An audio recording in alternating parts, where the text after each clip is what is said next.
Aujourd'hui, je me suis installé sous le parvis de Notre-Dame de Paris, dans la crypte archéologique, où l'on peut voir notamment des vestiges gallo-romains de la ville, mais aussi une exposition passionnante, Paris disparu, Paris restitué, parce que pendant 4 semaines, le dessous des cartes va vous parler de l'histoire de cette ville, mais aussi de son présent et de son avenir. Alors aujourd'hui, nous allons commencer par vous raconter comment s'est fondé Paris, et puis la semaine prochaine, nous irons de la Renaissance à la Révolution française, et les 2 dernières semaines seront consacrées au Paris que nous connaissons aujourd'hui. D'abord celui qui a été transformé au XIXe siècle par Haussmann, et puis je finirai par vous montrer des plans du futur Grand Paris. Voici Paris tel que nous le connaissons aujourd'hui. Avec une superficie de 105 km², la capitale française est en fait une petite ville, comparée à Rome, 12 fois plus étendue, ou encore à Berlin, 9 fois plus vaste. En revanche, la densité de population y est parmi les plus élevées au monde, plus de 21 000 habitants au kilomètre carré. C'est 2 fois plus qu'à New York, 3 fois plus qu'à Hong Kong. Alors dans un tissu urbain aussi dense, comment remonter le temps pour retrouver les origines de cette ville que les Romains appelaient Lutèce? En fait, l'histoire débute par un récit sans cesse copié et traduit depuis plus de 2000 ans. La guerre des Gaules, des Bello Gallico, a été écrite par Jules César vers 50 avant Jésus-Christ. Regardez cette page. C'est ici qu'apparaît pour la première fois le nom de Lutèce. César précise que la ville est située sur une île de la Seine et que Lutèce est l'oppidum, c'est-à-dire la forteresse des Parisii. Alors qui sont-ils? Les Parisii sont une tribu celte. Ils s'installent vers -250 sur un territoire qui couvre approximativement le quart de l'Île-de-France actuelle. Lutèce, leur capitale, ressemble certainement à toutes les villes du nord de la Gaule. Ses habitants pratiquent l'agriculture, l'élevage, mais leur richesse repose aussi sur le contrôle du commerce fluvial entre la Seine et ses affluents. Lorsque les Romains décident de s'emparer de Lutèce, les Parisii abandonnent la ville et l'incendient. La petite tribu gauloise, prospère, qui frappait monnaie et jouissait d'une grande indépendance, est finalement vaincue et soumise à l'autorité de Rome. Partant du récit de César, les historiens ont longtemps placé cette Lutèce gauloise dans l'île de la Cité, au cœur de ce qui allait devenir Paris. Sauf que les archéologues n'ont jamais trouvé la moindre trace de la ville des Parisis à cet endroit. La localisation de la Lutèce gauloise demeure donc incertaine, mais en revanche celle de la Lutèce romaine ne fait aucun doute. Devenus maîtres de la région, les Romains vont construire une nouvelle ville sur la rive gauche de la Seine. On retrouve ici l'organisation typique d'une ville romaine du IIe siècle. Le centre urbain est quadrillé par un réseau de rues autour d'une voie principale nord-sud qu'on appelle le Cardo Maximus. Cet axe est encore visible aujourd'hui, ce sont les actuelles rues Saint-Martin et Saint-Jacques. En remontant le Cardo, on trouve le Forum. C'est le centre névralgique de la cité, un lieu de rencontre et d'échange où se mêlent activités sociales, politiques, religieuses, commerciales. De l'autre côté du Cardo, les thermes. Ce sont les plus grands jamais construits en Gaule du Nord. Les vestiges sont encore visibles aujourd'hui et forment une partie du musée de Cluny. Près des thermes, on aperçoit le théâtre. Mais c'est en dehors de la ville que se tiennent les plus grands spectacles. Les arènes de Lutèce peuvent accueillir jusqu'à 15 000 spectateurs. À la fin du IIe siècle, Lutèce est reliée à l'ensemble du réseau des grandes voies romaines. La ville couvre 100 hectares et compte environ 10 000 habitants. C'est une cité prospère, en particulier grâce à la puissante corporation des bateliers qui contrôle le commerce fluvial dans toute la région. Mais à partir du milieu du IIIe siècle, le contexte politique évolue. Aux marges de l'Empire, les Romains doivent faire face aux attaques répétées des Alamans et des Francs, et Lutèce se transforme alors en bastion militaire.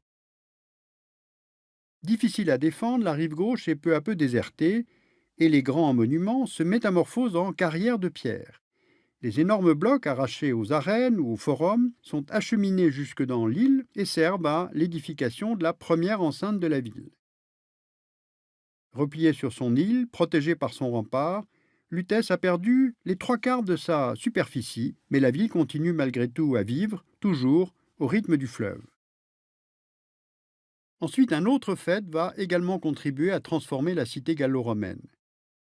Regardez cette carte.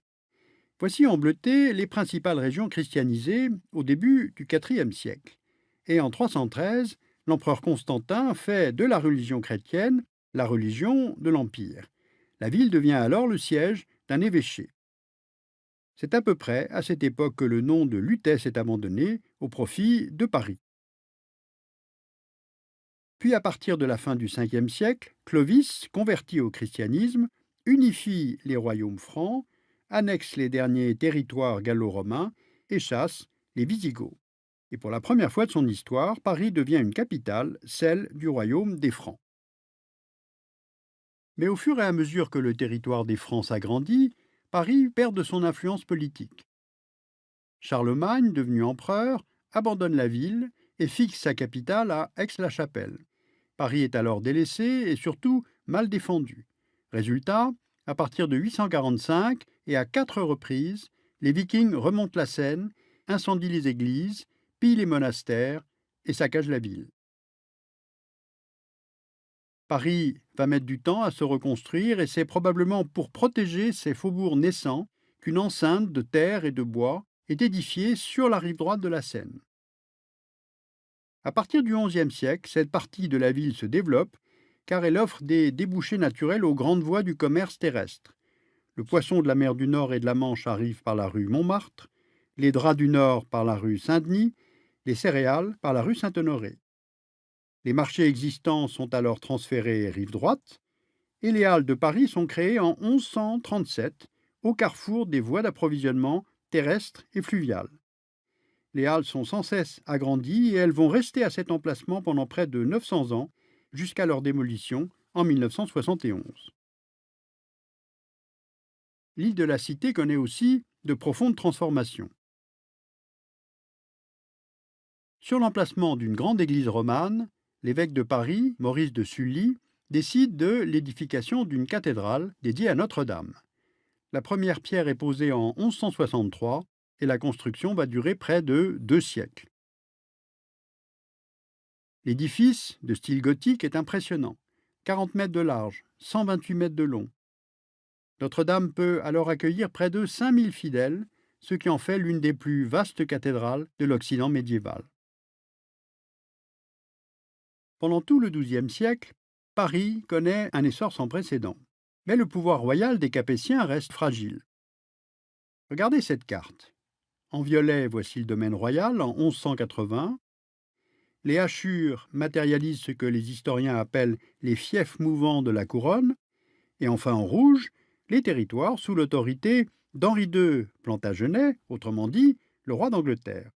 Là, on le comprend bien, la menace anglaise est tout à fait réelle, tant sur le royaume que sur la capitale. Voilà pourquoi Philippe Auguste, le 7e roi capétien, décide de fortifier Paris. Longue de 5 km, haute de 9 mètres, percée d'une dizaine de portes, l'enceinte de Philippe Auguste compte plus de 70 tours et délimite un espace d'environ 250 hectares. Afin de mieux protéger la ville d'une attaque anglaise, Philippe Auguste fait aussi édifier la citadelle du Louvre. C'est un quadrilatère de plus de 70 mètres de côté et dont le donjon s'élève à 30 mètres de hauteur, ce qui permet de surveiller la Seine. Donc avec Philippe Auguste, Paris s'affirme militairement, économiquement, mais aussi culturellement.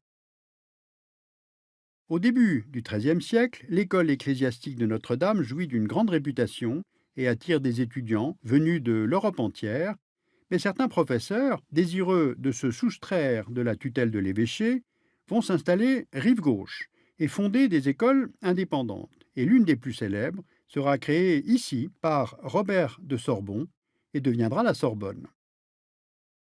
L'enseignement dispensé en latin, langue commune à l'ensemble de l'Europe, va finir par donner son nom au quartier, le quartier latin.